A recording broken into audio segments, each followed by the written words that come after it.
سوات کې د ډینګي ناروغي وبایي شکل اختیار کړي د تحصیل کبل یونین کونسل دیولۍ او خوشه سیمې د ډیسټریکټ هیلث افیس مطابق زیاتې متاثر دي او ناروغان پکې زیات دي. د ځای خلکو د وینا تر مخه په هر دویم کور کې مریض دی. د ناروغي او د مخنیوي په اړه د دیولۍ رورل هیلث سنټر انچارج ډاکټر مهران وایي چې وبا دلته راغلي ده. زموږ د هسپتال عمله ورته چمتو ده، خو پکار ده چې خلک د ویري پر ځای د احتیاط نه کار واخلي.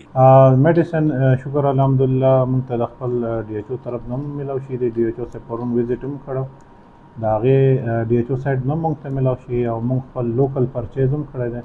نو شکر دی جی د الله احسانونه دي. میډیسن زموږ سره ښه په غټ مقدار پراته دي. ډینګي ناروغي د یو خاص قسم ماشي نه خوريږي. دغه ماشه په پاکو اوبو کې ژوند کوي. ډرامانو، بالټو یا کولاو ټینکو کې دا ماشه افزایش کوي او نسل زیاتوي. ضلعي د ډینګي کوارډینیټر ډاکټر عارف الله وایي چې متاثر علاقو کې ناروغو ته علاج او د بیدارۍ مهم روان دی. مونږ په ښه ډول اقدامات ورته کړي. ډاکټر عارف الله زیاته کړه کم چې زموږ سره صورتحال روان دی د ډینګي نو دلته زموږ سره تقریبا راوند اباوټ 16 کیسز دي په ډسټریکټ سوات کې او د هغې دپاره موږ سرویلنس هم زموږ سټرانګ دی، انډور سرویلنس هم دی، آوټډور سرویلنس هم.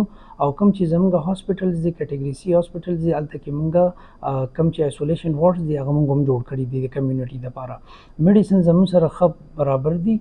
ایچ ام سی زموږ سره یو زموږ سره فنډ دی د هغې نه هم پرچیز کېږي ایمرجنسي میډیسن او پلس د ډي ایچ او سایډ نه هم هاسپټلز ته سپلای کېږي. د 2014 نه وروستو دغه ناروغي بیا یو ځل په سوات کې سر پورته کړی، ولې د ریکارډ تر مخه تر دې دمه څه ځاني زیان نه دی شوی. ځایي خلکو زیاته کړه چې حکومت دې په فوري توګه د ډینګي په ضد اقدامات وکړي او مریضانو له دې کور په کور درمل او نور سهولیات ورکړي.